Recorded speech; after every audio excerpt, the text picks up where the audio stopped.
Israelis and Palestinians can live side by side in peace and security. I thank you.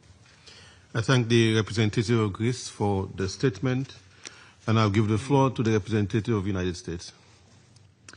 Thank you, and thank you to Deputy Special Coordinator Alok Barav for the briefing this morning.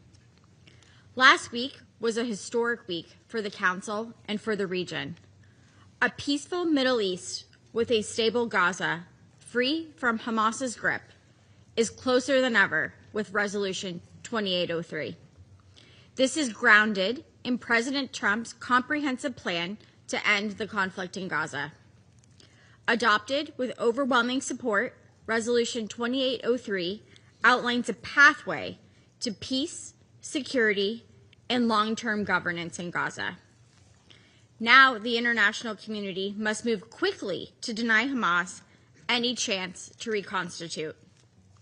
I offer my gratitude on behalf of the United States to all of those offering to help the 20-point plan, implement the 20-point plan in Gaza, including the International Stabilization Force. We invite member states ready to act through the Board of Peace to step up and pledge personnel, equipment, and funding for the ISF. Stability will require burden sharing, and your support will help make President Trump's vision for peace a reality. The ISF will help create a Gaza free of terrorist rule and safe for aid and investment by protecting civilians. This includes humanitarian operations and coordination to secure humanitarian corridors.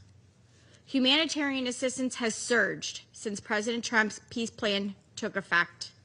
The United States supports the delivery of humanitarian aid to Gaza with robust safeguards, preventing diversion by Hamas and other groups. Humanitarian assistance will address Gaza's immediate needs, and investment will revive its economy. We welcome commitments from the World Bank and partner countries to invest in Gaza's long-term redevelopment. The United States remains committed to ensuring that the remains of the last 3 hostages held by Hamas, Ron Giveli, Durar Or, and Sudfisik Rinthalik, return home. The United States remains unwavering in its commitment to Israel's security and the demilitarization of Gaza. The recent strikes by the IDF on Hamas targets were in response to Hamas operatives violating the ceasefire. The United States recognizes Israel's legitimate security concerns. Finally, as implementation of the 20-point plan progresses and Palestinians in Gaza are free of Hamas, we look forward to additional partners joining the Abraham Accords to realize prosperity and peace for the region. Thank you.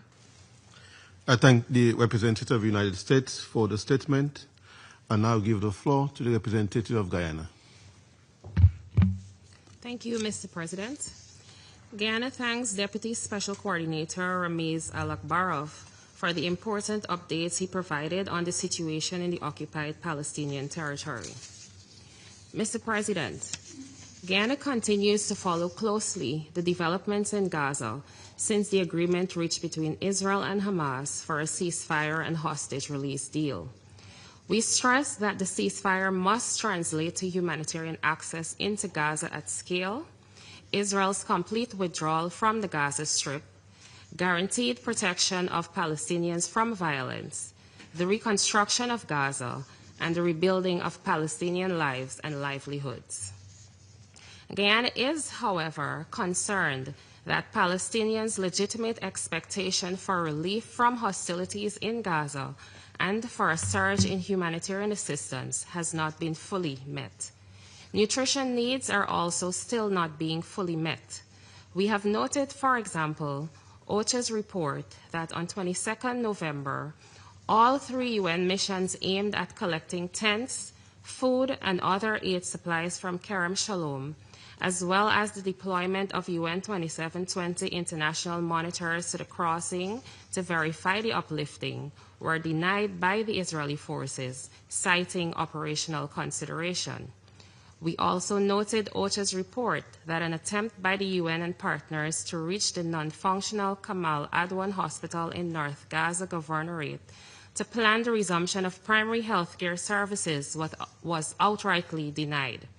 Further, Israel continues to carry out fatal strikes in Gaza, with a reported 280 Palestinians killed and 672 injured since the ceasefire. This cannot continue to be the trajectory in Gaza if recovery and reconstruction are to be advanced through the implementation of the comprehensive plan to end the Gaza conflict. Israel must genuinely commit to creating the conditions that would facilitate these goals. This involves complying with all resolutions adopted by the General Assembly and the Security Council, including Resolution 2803 adopted last Monday. With the plethora of needs in Gaza, it is critical for Israel to lift all remaining restrictions on the entry of a diversity of humanitarian assistance into Gaza. The recent rains and flooding have further exacerbated those needs, and the UN and its humanitarian partners should be facilitated in their efforts to bring relief to the population. It is also apt to note that Israel's cooperation is essential for the UN to fully implement its winterization plan for the Gaza Strip, particularly for the provision of shelter materials at scale. Mr. President, allow me to reiterate some observations on Security Council Resolution 2803, through which the Council endorsed President Trump's comprehensive plan to end the Gaza conflict.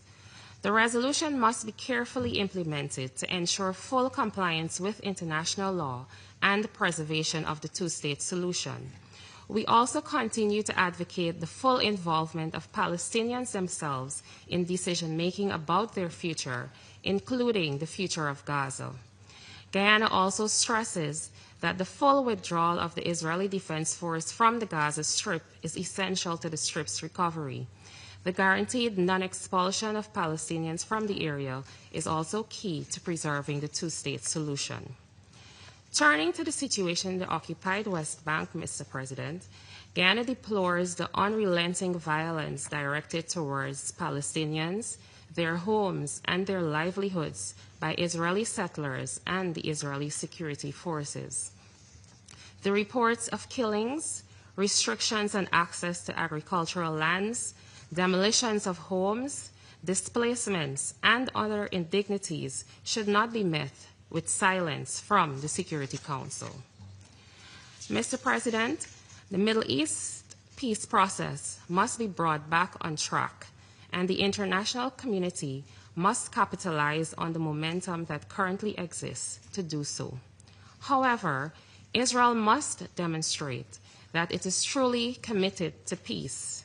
The continued attacks in Gaza and the ongoing attacks on its neighbors, as we have seen over the weekend with Lebanon, do not align with such a commitment. We therefore implore Israel to choose the path of peace so that the Middle East can rest from the protracted turmoil that it has been experiencing for the past 8 decades.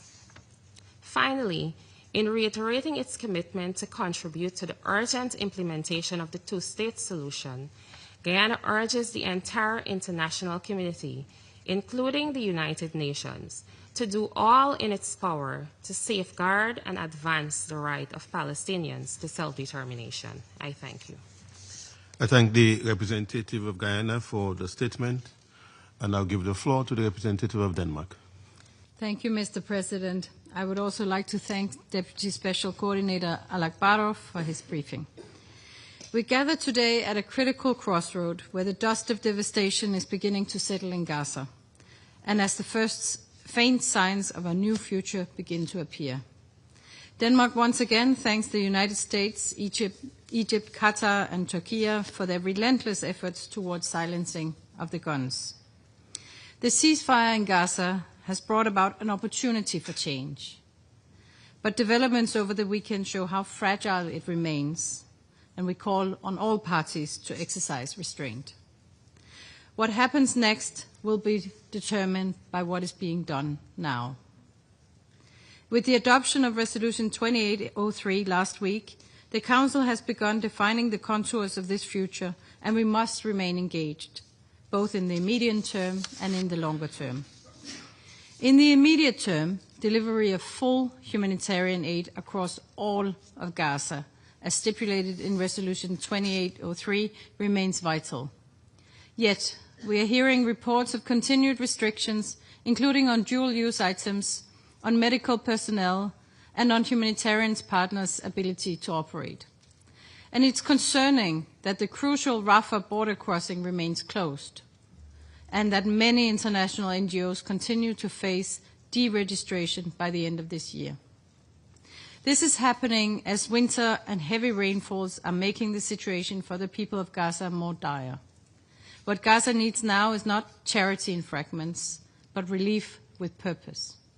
Nutrition, safe water, stable shelter, functioning hospitals, energy and sanitation. Delivered through effective corridors without restrictions, in line with the humanitarian principles and in accordance with international humanitarian law. The UN-led humanitarian system remains best placed to undertake this monumental task.